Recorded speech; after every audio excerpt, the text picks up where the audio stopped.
So I have a young man in my house who's having a birthday coming up in a couple of days. And we celebrated his birthday early because he started working in our office. And usually we celebrate the birthday before the day because our week ends early. So his birthday's coming up here in a couple of days. It's going to be on Saturday. And so today we had a birthday cake at the office. It's a birthday cake that my wife made. It is a vegan cake. And so we're there in the office and we're getting ready to celebrate. And so I had to make a decision. I had been fasting. At the time, I was at 88 hours. 88 hours. And so what do you do in a social situation if you're fasting? And do you decide at that moment what you're going to do with your fast?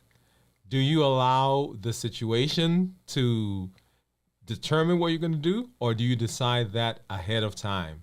And so we're going to talk about what I did, and we're going to talk about some tips for navigating those social situations when we're fasting and when we are trying to be healthy and we're working on this idea of wellness. Hey, if you're new to me, I'm Dr. Dwain Woode. That's Wood with an E. The E stands for endocrinology. Here on the channel, I educate, I empower, and I encourage you to take charge of your health in your life, avoid complications, and go to the next level. I'm talking to adults with type 2 diabetes who want to put their diabetes in remission, who want to reverse their diabetes, and I'm so glad that you're here. If you're new, go ahead and put new in the comments because I'd love to welcome you with a hand clap and with some music. If you have questions as we get throughout the evening, go ahead and put those in the comments in the chat and put a Q in front of them so I'll know those are questions that we need to get to. We'll take a look like we do at some of my reports. I've got my meters that are off to the side that we're going to take a look at, see what my blood sugars have done. And you also see that we have my report, and we're going to take a look at that here in just a moment as we get into the show tonight. Welcome to everyone, wherever you are joining us from, whether it's on Instagram or Facebook or Twitter or X or LinkedIn or YouTube right here or Twitch. I do see one of our community members out there. I see Steve. Hey, Steve, how you doing? Steve said, I've got to see this. Yes. It was an interesting afternoon, Steve. And we'll talk about that here in just a minute. So thank you all for stopping in. If you know someone that's out there that's not here right now, let them know, hey, this is the place that you got to be right now to hear this story. As I always do, I want to do a quick check-in. I am not fasting right now, but we're going to do a check-in anyway. If you've been following us, you know that I am using, and our community, we've been using fasting as one of those tools that helps to reverse diabetes. How does it do that? Remember the pillars that we're using. 1, decrease insulin. Number 2, suppress our appetite. And then number 3, get rid of as much sugar as possible. And fasting fulfills all 3 of those pillars as we move in the direction of reversing our diabetes. And so we're going to do a quick check-in to let you know how I am feeling right now. We're going to actually do it in 2 parts, right? So how I was feeling prior to breaking the fast, and then how I'm feeling right now. And we'll go back after I do the check-in and talk about the process. Well, let me do that right now. So I started fasting 1 a.m. on Monday. 1 a.m. on Monday. If you remember, on Sunday, I talked about Father's Day. We had gone up to Nashville Shores, got back a little later than we anticipated. And so into that evening, had something to eat. We got home maybe about 10 o'clock or so. And so my official fasting time started at 1. It actually probably started a little before that, maybe 12:30, but 1 was when I knew that I had stopped eating. And so 1 o'clock on Monday to 1 o'clock on Tuesday, 24 hours. Then on Wednesday, 48 hours. And then 1 o'clock this morning was 72 hours. When I did my show last night, I kept saying 56 hours. You guys didn't correct me. It was actually 66 hours at that point because we were just a few hours away from midnight. So 1 o'clock this morning put us at 72 hours. And then this afternoon, when we had the event with my son, it was 88 hours at that time. So I had gone 88 hours. So in terms of check-in, let's talk a little bit about where I was at the time, and then how I'm feeling now. So physically, I actually felt pretty good. If you remember, I've been talking this entire fasting period when I did my check-in last night about the fact that I had done a good job this week of resting. And in terms of fasting, one of the most important things is making sure that you are well rested. I was not feeling lightheaded, dizzy, sweaty. I was not feeling any palpitations. I had done a good job of getting rest. I had done a great job of maintaining hydration. So with those two things, which are the two main components of preparing for the fast. I was going to say pre-fasting, but preparing for the fast, those are the main components. The third one is making sure that you're not in a stressful period of coming right out of a stressful period. And so I was not planning anything stressful at the time. I had done a good job of resting, and I had done a good job preparing for the fast of making sure that I was hydrated. So during the course of this fast, even though I was at 82 hours or 88 hours, I was not feeling any of those symptoms that we typically associate with fasting. In terms of my mentation, I was clear. I was not foggy. Once again, this goes back to those three things: making sure you're rested, making sure that you're hydrated, and then making sure that you are dealing with stress, not in a stressful situation coming out of or going into a stressful situation. Those are very key in terms of our mental clarity. And so I was not feeling foggy at all. And then emotionally, was excited because, hey, my son was celebrating a birthday, and we have an anniversary coming up next week. It was getting to the end of the week, right? And we don't typically see patients on Fridays. That's kind of an administrative day for me to do things here in the social space. Or meetings. And so we don't see patients in the office. So going through the week, it's Thursday. I'm feeling actually pretty good. We're having dinner this weekend and just lots of good things going on. So because I'm feeling good physically, not having symptoms, mentally clear, emotionally feeling well. And so this has actually been a pretty good time. Since I've broken the fast, physically, nothing really has changed other than probably have a little bit more craving, so we'll talk about that here in a little bit. Mentally feeling clear, and emotionally, yeah. So I was excited to come on to let you guys know about what was going on and what had happened this afternoon. Okay, all right. So let's talk a little bit about where we are, and let's see. Steve says, my wife and I discussed you in Sam's today, and we walked by the large container of smoked almonds. Yeah, so Steve knows me, right? So you guys know that almonds, those are my things right there. So almonds and cashews. And I went to the grocery store this afternoon, Steve, on my way home, because I picked up some cheese and I picked up some peanut butter, which is the new thing, and I'll share that with you guys maybe tomorrow or another time. And I actually picked up 2 bags of cashews, put them in the cart, and I'm going through, and I picked up some cheese and walking down, and I got all the way to the cash register, and I picked them up, and I just put them back on the counter. Okay. Now, so I guess let me make a couple of points here to you, and I actually had this conversation several times today in the office. There is probably nothing that you will ever hear me say to you that you cannot eat. Let me pause there. Right? Because I see eyebrows are going up and ears are going up. So I will probably never tell a patient or a client that there's something that they cannot eat. What I say to a lot of people is you have to know yourself. Like, I know myself when it comes to certain foods.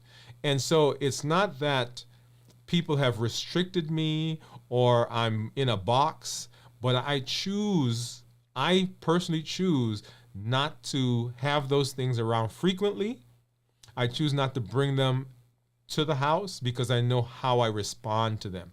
Remember the HEAT model? We eat because of habits, emotions, access, and taste. And so my 3 are emotions, access, and taste. So if it's in the house, even though I've made a decision, if it's in the house, if I suddenly have some emotional issue that's going on, if it weren't there, I wouldn't eat it.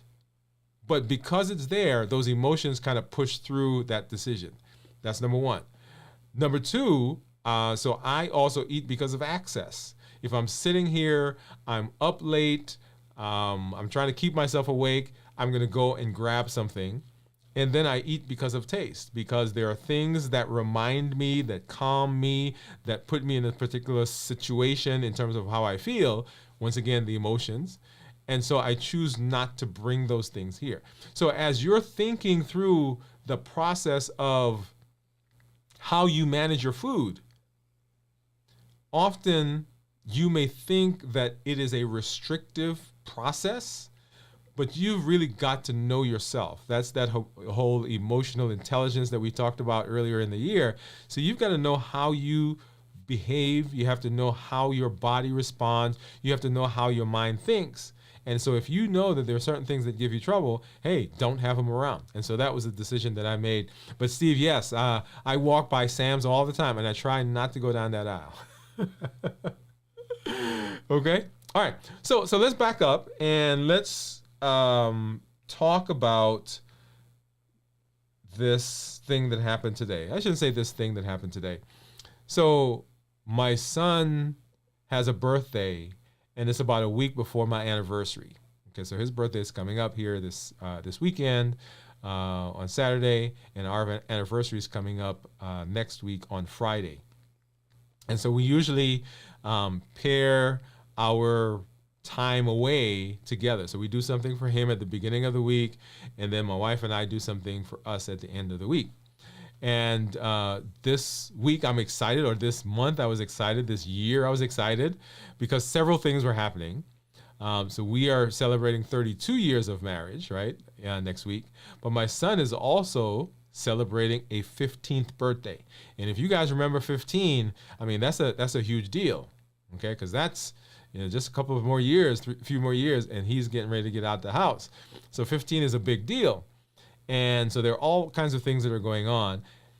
Add to that he started working in the office today. He's been helping me in the social space, and I don't know if you guys know that, but he has been integrally involved in helping me with the channel and the social media, and anyway, all those types of things. But this last week, the last couple of weeks, he started working in the office. So one of our team members has been training him. And if you've been coming to the office, one of our patients, you have seen him there doing vitals and so forth. And so whenever we have someone in the office that has a birthday, we typically celebrate their birthday, which we did today for him because we're off tomorrow. And so his birthday on Saturday. So we usually do it a few days before. And so as I went into the time to have the birthday, to have the cake and all the things we were doing, I had to make a decision about what I was going to do. Now, I'll tell you, I did not make the decision at that moment. I made the decision way before that. And we'll talk a little bit about that in a minute. And so when we went, and let's see, where is that? I'm going to pull that up here really quickly.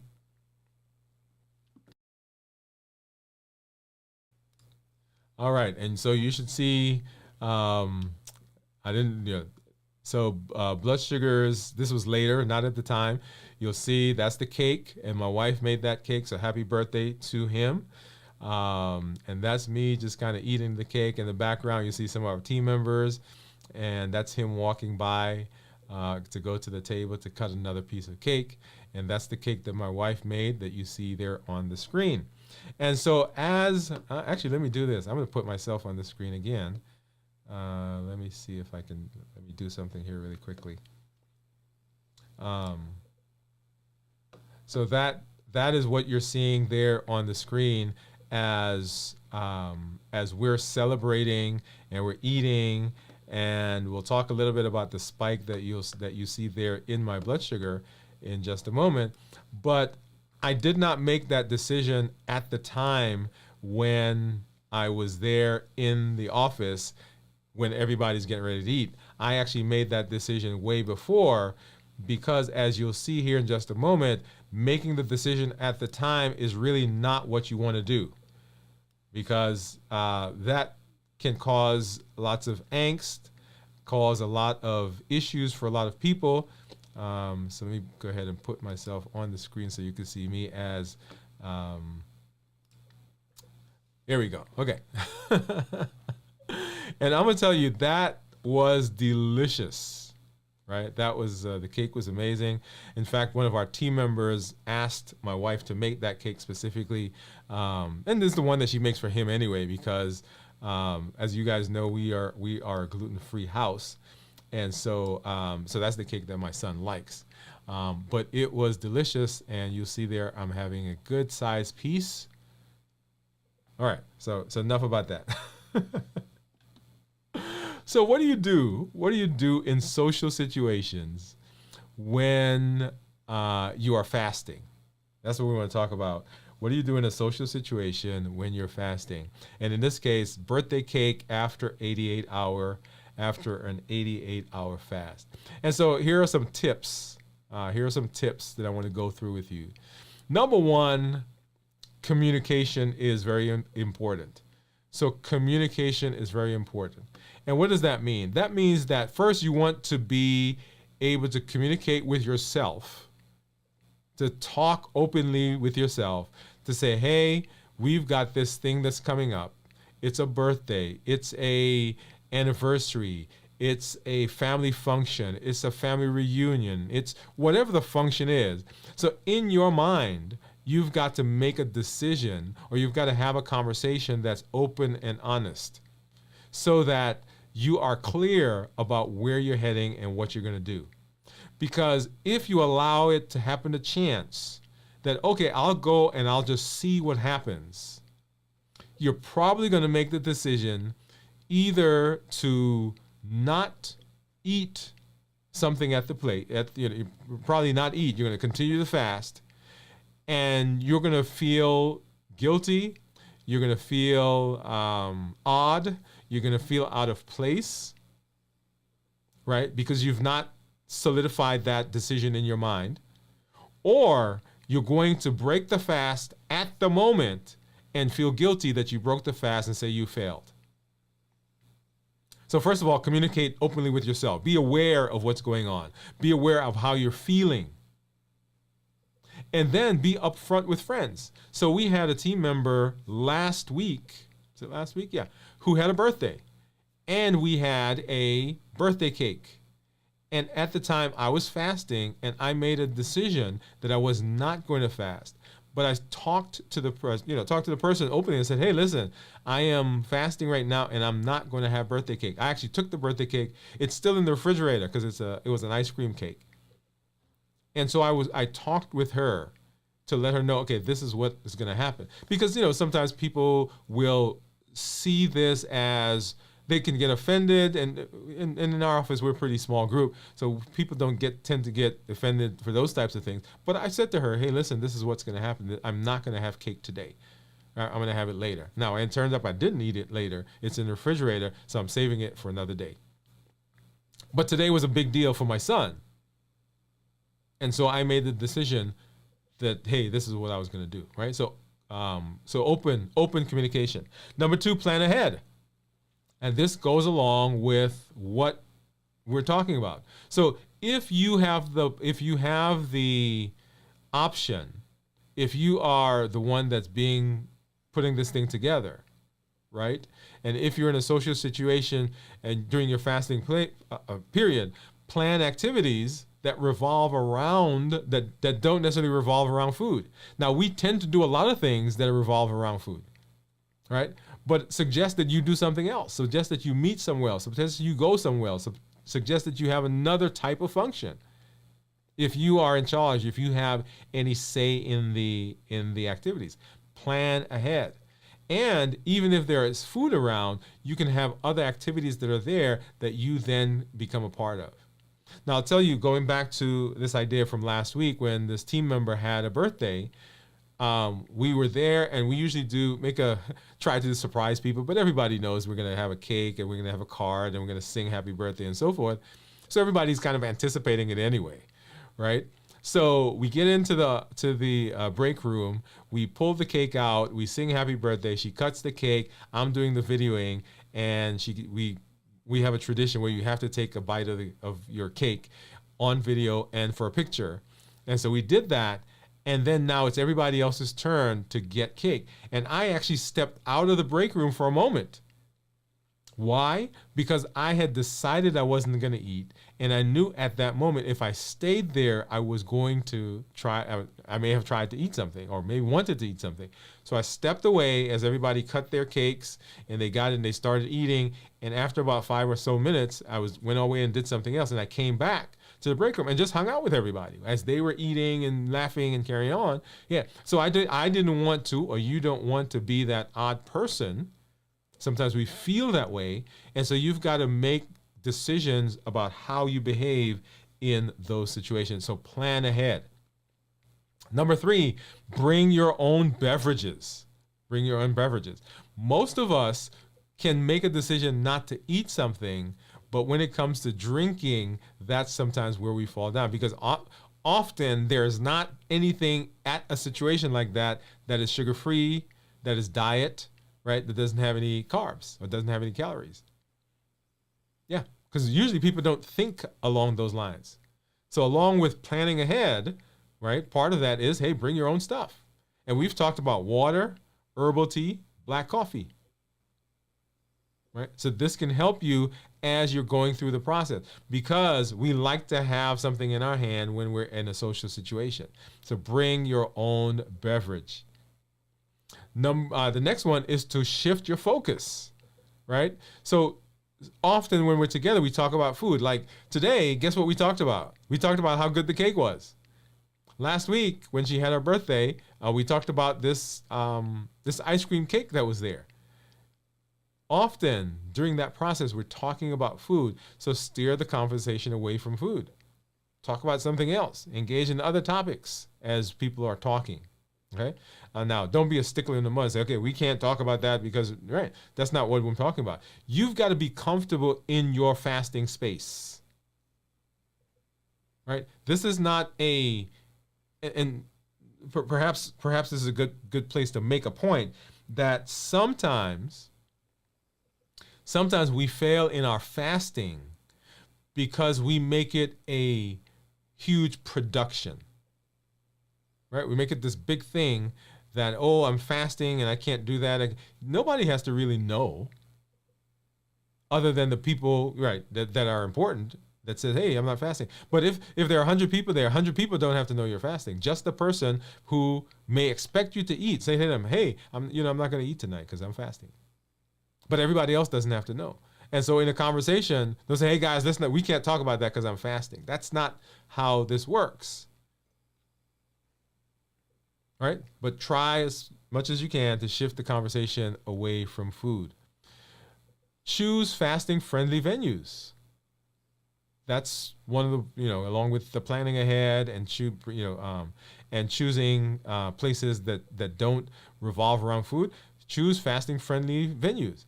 If the event is at a restaurant or similar venue, suggest other places and feel where you won't feel the pressure to eat, and where you can easily fast or drink something that's appropriate. Okay, I can't tell you. So sometimes I'll go somewhere and people are eating and drinking, and I'll get a Diet Coke. Like my wife had an event back, I don't know, a couple of months ago. So I went there and I got a Diet Coke. Everybody else was drinking regular drinks and Cokes and so forth, and I'm drinking Diet Coke. Nobody knows. Right? So choose those fasting-friendly venues. Next, practice assertiveness. Practice assertiveness. Now, this is not obnoxious assertiveness, but this is just politely being able to say, thank you very much. I'm not going to have that right now. Or no, thank you. In fact, somebody comes around. Have you been in one of those places where they're walking around with the trays and they come up to you? All you have to say is no, thank you. Nothing else, nothing about fasting, nothing about you're not eating, but no thank you. That's it. Right? And if you do that, then it doesn't become such a big deal. But you have to be comfortable in your space. Often we are not comfortable with our fasting or our decision to fast. And so that sets us up for problems. Okay? And people generally respect your space. Like, hey, would you like something to drink? No, thank you. Boom, done. Hey, would you like something to eat? No, thank you. I'm fine. That's it. Right? There doesn't have to be any more explanation. It doesn't have to be any more in-depth conversation about why. But sometimes because we feel self-conscious, we go overboard in trying to either not make that person feel uncomfortable or to justify in our minds the decision that we've made. If you decided that you're going to continue fasting, then that's fine. Okay. Next, attend less frequently. If your social life is very active and often revolves around food, consider reducing the frequency of attending the places where there's food. And make sure you're going to the places where there are other things going on. Right? So this is not to ostracize yourself or become a hermit or become a recluse.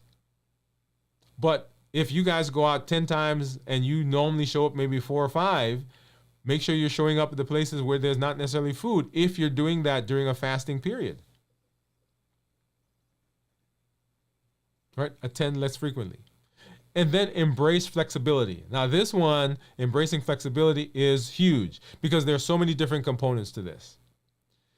If your fasting schedule is adjustable, consider aligning the fasting schedule to the other things that happen in your life. Like the last point I made about attend less frequently. If you know that every Tuesday or every Wednesday or whatever the day is, you and your friends always go out to a particular place and there's always food, don't make Tuesday one of your fasting days. Simple, right? So that doesn't disrupt the fasting. It doesn't disrupt the friendship. It doesn't disrupt your social life. You've just adjusted your fasting schedule to fit into the rest of your life. As I mentioned before, and I always give the example of people who don't succeed with fasting, whether it's intermittent fasting, time-restricted fasting, alternate day fasting, extended fasting. One of the reasons is that the fasting schedule doesn't align well with the rest of their life.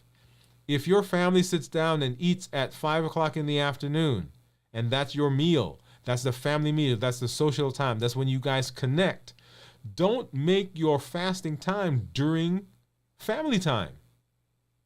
Push it back. Because what's going to happen, everybody's going to make the decision.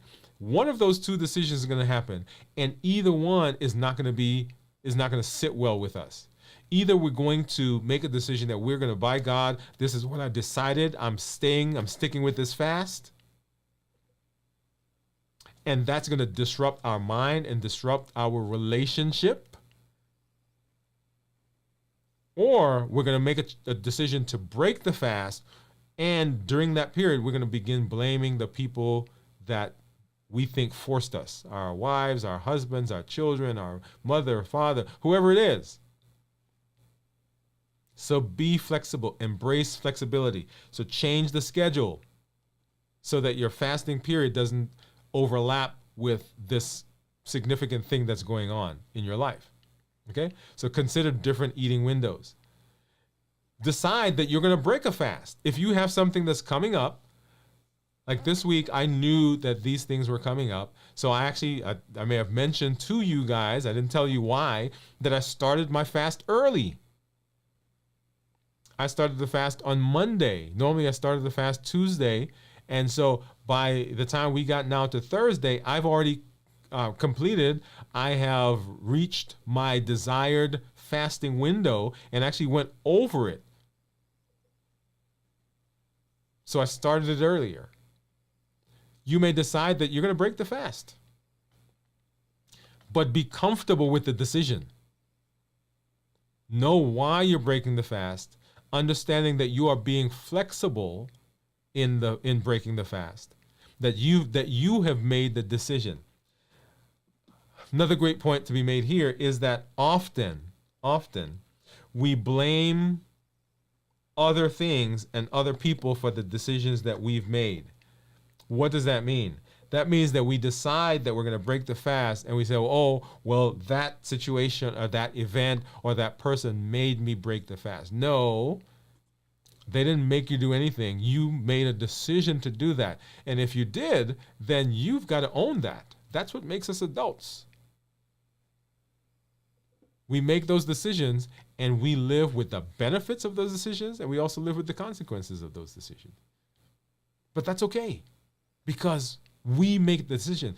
That's the beauty of why I love fasting and the New Year, New You process. You know why? Because it puts the power in my hand. It's no longer somebody else's decision about how I eat, what I eat. I can decide to do that.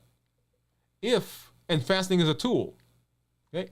Great conversation right here. We had this conversation today again. And I'm having more and more of these conversations. Fasting is a tool. It's kind of like a hammer that's on the wall, in your garage, in your toolbox. I don't have the hammer in my hand all the time. It's in the garage. But if something falls off the wall and I need to go put a nail in something, I go out to the garage, I grab the hammer, I come in, I put the nail, and when I'm done with it, I put the hammer back. And so for a lot of us, fasting is going to become that tool. So you may decide, okay, I've done the extended fasts. I've done the 72 hours, the 48 hours, the 96 hours, whatever the number is. And so now I'm going to use intermittent fasting. Remember we talked about what do you do on non-extended fasting days? What do you eat? Well, that's a great place to incorporate the process of intermittent fasting. So you use it as you need to. You may decide, okay, we're going on vacation this week. We're going on a cruise. We're going wherever you're going to go. And during this week, I'm going to eat a little differently than I normally eat. So you go there, you eat your stuff, you come back. I had somebody recently say, hey, I went away, I came back, I had put on 5 pounds. So this week, this next 2 or 3 days, I'm going to fast. That's a tool. That's okay. You can make that decision. And just like that, in this situation where you're trying to navigate social situations, you can make a decision to put that tool down and then pick it back up again. Now, notice what I said. Put it down and pick it back up. Right? So don't put it down and let it stay. Because it is a tool that gives great benefits. Okay? All right. So let's go ahead and let's take a look. Let's take a look at, well, first let's hop over and see who is in the chat. So Teresa, hey Teresa says, hey Dr. Woode and everyone.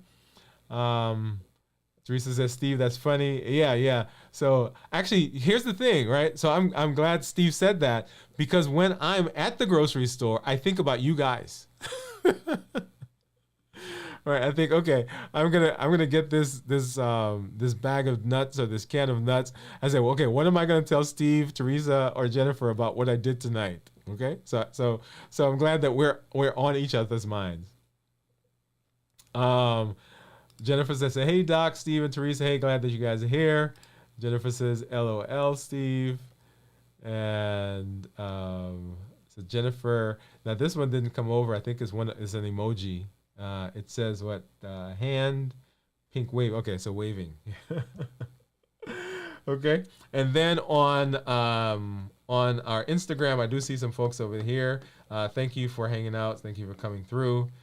Thank you for being there with us. All right, so let's take a look, and we'll come back and talk a little bit more about that, but let's take a look at blood sugars and where we are. And so on the screen, you'll see that is what my Libre is saying right now. And you'll see right now I'm 97. So I broke the fast at right about 5 o'clock. And you see in the graph down below, you'll see that spike up in the blood sugar, and then you see it started coming down over the next couple of hours. So it's 5 o'clock, and then now it's 9:30, and you see that blood sugar here. We'll take a look at the report so you can see exactly what happened to the actual blood sugar and see how it went up, what it went to, and then we'll watch it as it comes back down. I do want to go ahead also and hop over and take a look to see what my meters are showing. Let me go ahead and open this up really quickly. And so, I have my Keto Mojo, which gives me both blood sugar and ketones, and then my Contour, my strips for both of those. And let's go ahead and grab a Lancet from out of my Lancet container.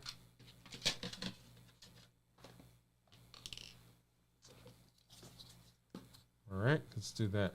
Now, what I did not do right before I ate the cake was I did not check to see what my ketones were. And I should have done that so that we could see what that was. But, hey, we're going to see what it is now.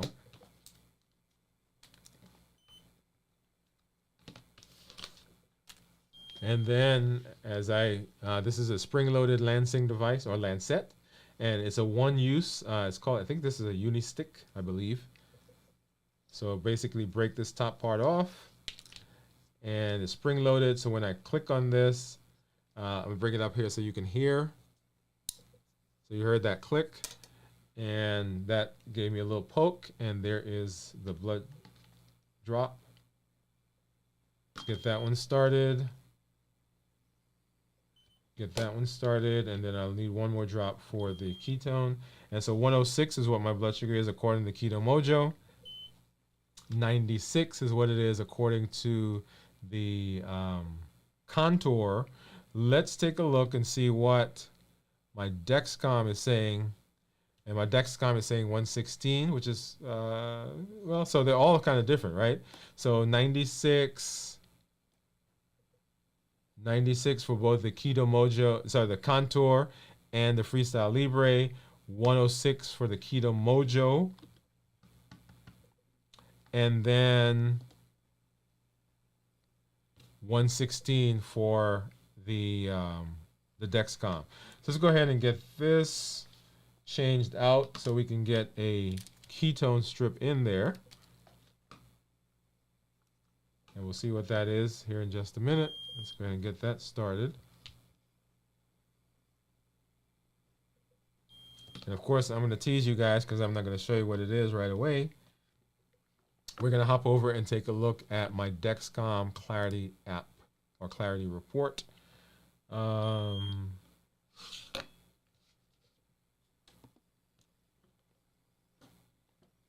go ahead and pull that up here.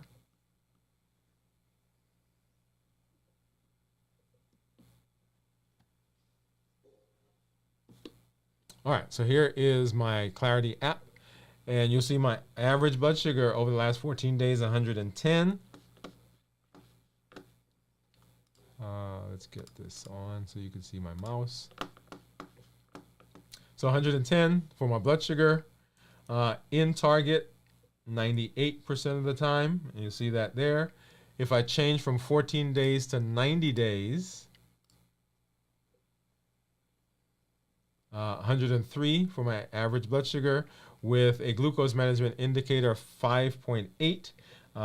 And recall that back when maybe a week ago, we did a show where my actual A1C was 5.8. So that's pretty much in keeping with where we expect it to be. If we look at the actual graphs for the days, go ahead and pull that up. What I want to show is, so we started fasting here on Monday morning about 1 o'clock right there. So blood sugar of 130. And then 24 hours later, blood sugar of 88. 24 hours, so this is now 48 hours. 86. 72 hours. 88.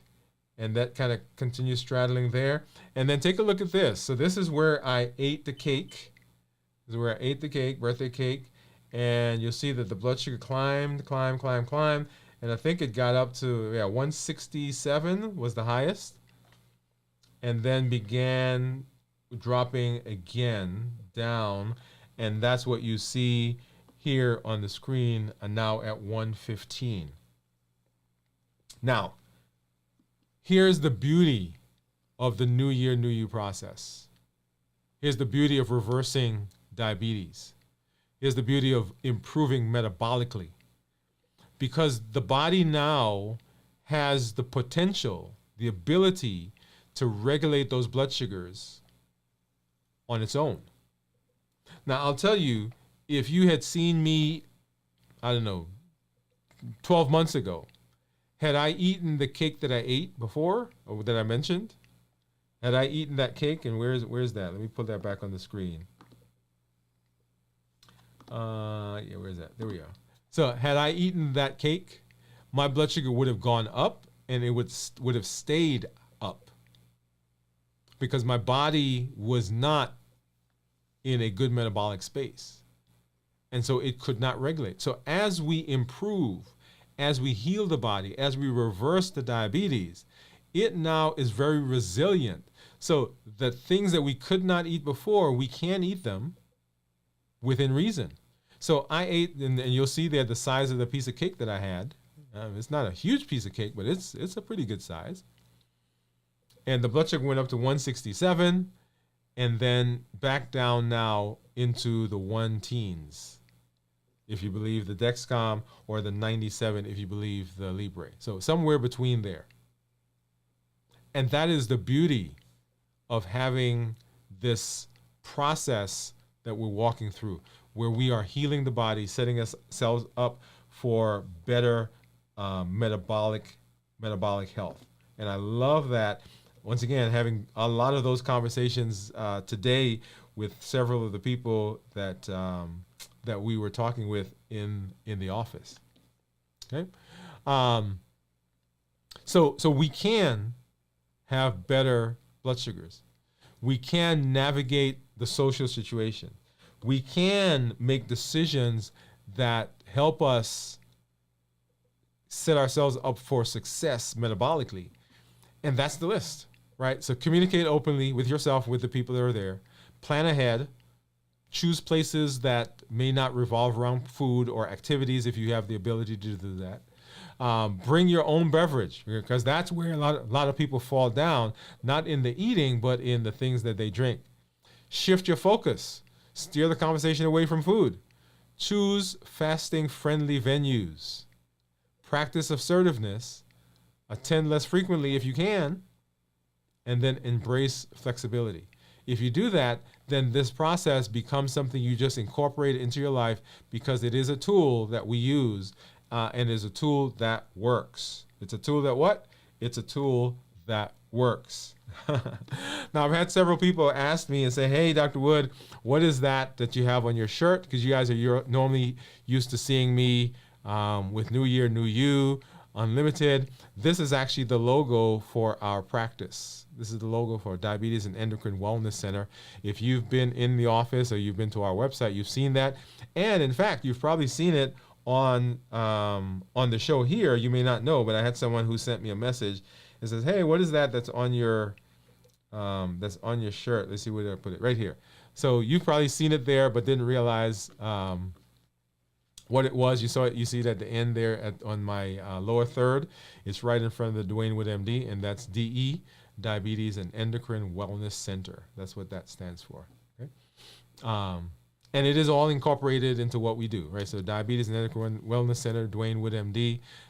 The things that we do here on the channel are the things that we teach in the office. In fact, our show is being broadcast, being played in the office, right? So in the lobby, that's what we play.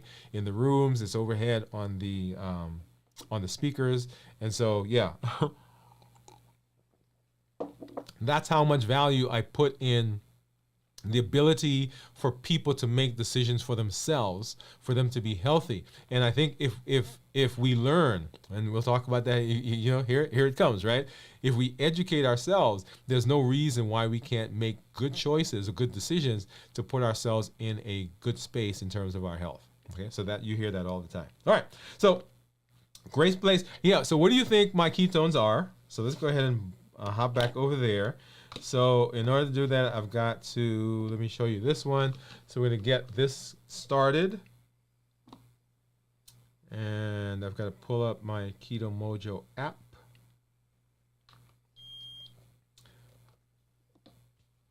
All right, so you should see it say syncing there in just a minute. There you go, syncing in progress. And so it'll pull that information over there in just a minute. Syncing in progress, syncing in progress, syncing in progress. So if you think you know what it's going to be, go ahead and drop that in the chat.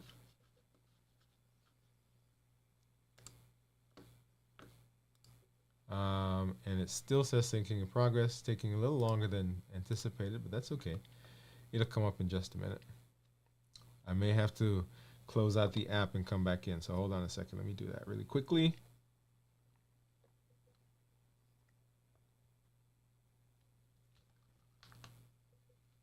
All right, so let's hop back over there and let's see if it does it this time.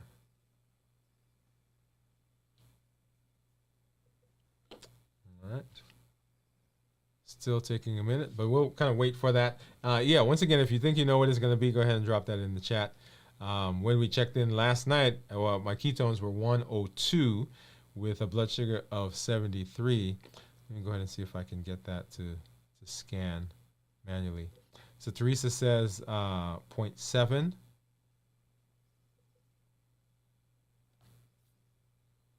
All right, and well, so blood sugar of 103 and 106, and ketones 0.3, Teresa. So after 88 hours and eating, so I've been eating now for, I don't know, maybe 4 or 5 hours, 4 hours, a little less than 4 hours, and those ketones have come down, right? So look at that. So you remember I said that ketones can't exist with insulin, and so my blood sugar went up to 167. So what do you think had to happen to the amount of insulin that my body produced? Right? So I had to have probably a big spike in the insulin.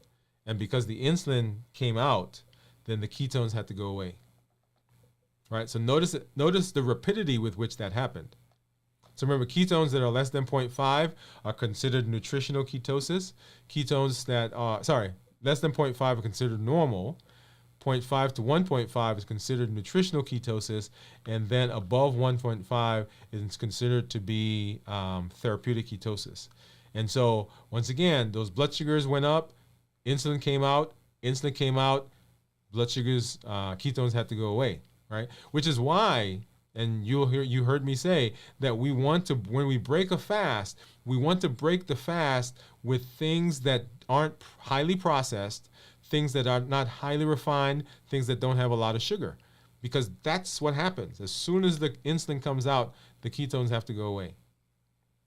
And particularly if you're trying to maintain some ketosis, sometimes we try to extend that process, then having things that aren't high carbs will be the way to go, because if we do high carbs, and the other thing that will come up, and I mentioned it earlier, not only does the insulin come out, and so now ketones have to go away, so we're out of ketosis, then our weight will go up because insulin is a storage factor. So not only because of insulin, because now if we're eating carbs, our liver has to now replenish all the glycogen that was gone, and for every gram of glycogen that the liver has to replenish, it has to store how much? 3 grams of water. For every gram, it has to store 3 grams of water. So you put on 1 pound in terms of carbs, and that actually turns into 4 pounds. So that's it. So ketones go away. We're out of ketosis. Weight goes up. Appetite gets stimulated, right? So over the next little while, I'm going to be cautious because, as I mentioned before, I felt a little bit hungry. I felt like I needed to eat more. Now, I've eaten a lot of cheese. Right, so on the way home, I stopped at the grocery store. I picked up some cheese, and I've been putting the cheese away. But now, so I've got to be careful over the next little while, because if I'm not careful, then the appetite gets stimulated. And remember the pillars: suppress insulin, suppress appetite, and get rid of as much sugar as possible. Right, so that's how we put our diabetes in remission. The other point to be made here is that even though you can eat things now that you could not eat before because your body is more resilient, your body is healthier, your body is in a better metabolic space, you want to make sure that you're not overtaxing. What does that mean? That means, so I ate some cake earlier today.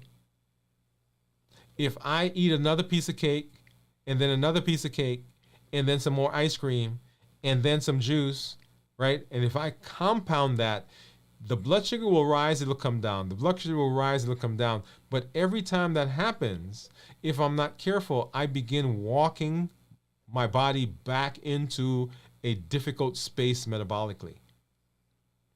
Remember, the body is this amazing, resilient organism, this tool, this machine that we have. And so if we take care of it, it will take care of us. It will allow us to enjoy those things that we want to enjoy. But if we overtax it, then we're putting it back into that difficult metabolic space. Okay? So let me tell you, my anniversary is coming up next week. Yep. So my son's birthday was this week. This week. My anniversary is coming up next week. So I'm going to have some stuff for my anniversary. I'm telling you right now. Okay. But from now and then, I'm going to make sure that I am not overtaxing my body because I'm preparing for what I'm going to eat back then. Right. Okay. So Jennifer asked a very good question. She said, Doc, are you still on Mounjaro? If not, is there a reason? What are your feelings on GLP-1s? So great question, Jennifer. And I just got a message from the pharmacy that Mounjaro is ready for me to pick up. And they have been out for a long time. I have some in the refrigerator that I have not used, and I have not had Mounjaro now for several months. Yeah. So that's been a big thing for me, right? So I love GLPs. I love GLP-1. In fact, like I said, I have some in the refrigerator. I am going to go pick up the one that they have at the pharmacy and put it in the refrigerator. Why? Because it is another tool. It's another tool. And so as my body is healing, the process, the New Year, New You process says that while I'm on a GLP-1, while I'm on those medications, remember we did the show on medications you should probably talk to your doctor about getting on and medications you should talk about getting off. While we're on the GLP-1, the thing that we are learning is why, that's the heat model, why is it that we were being pushed to eat in the first place? And so the goal is to begin working on that process. Now, for a lot of us, and I'm putting myself in that category as well, the GLP-1s are an amazing tool.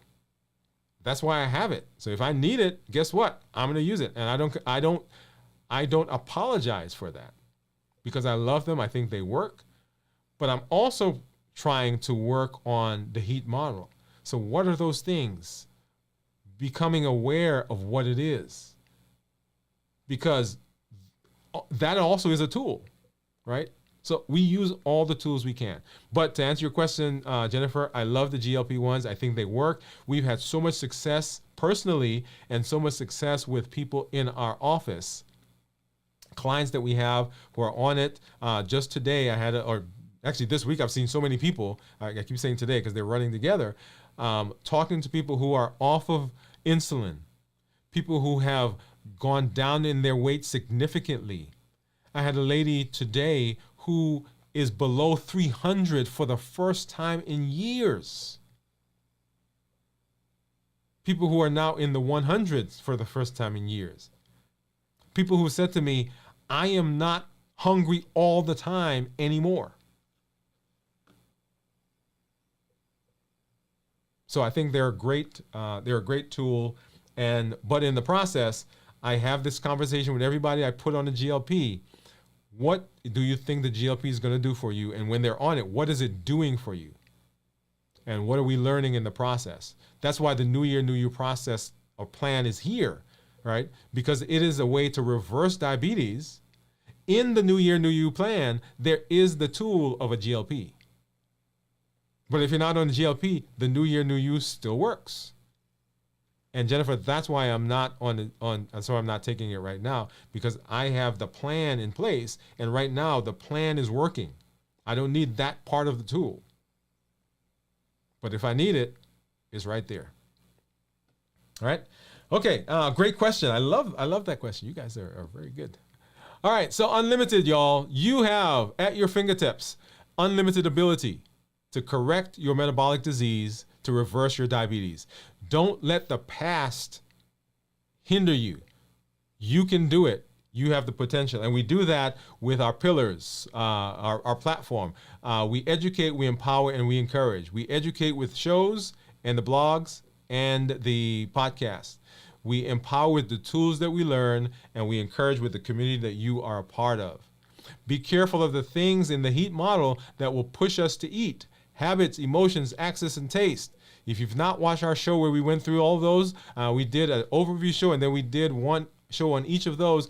Go back and watch those. And then our call to action is to join the challenges. Let this be places where you put this stuff into practice. Don't let these just be shows that are on the shelf. When you come on, share your information, share your story. When we see you, we know that we can do it. When we see where you're struggling, we can support you, and we know that we're not alone. And then invite somebody to come along with the New Year, New You process. There are over 1 billion people on the planet right now who are diabetic or pre-diabetic. You can be the voice for change, the voice to help them in this process.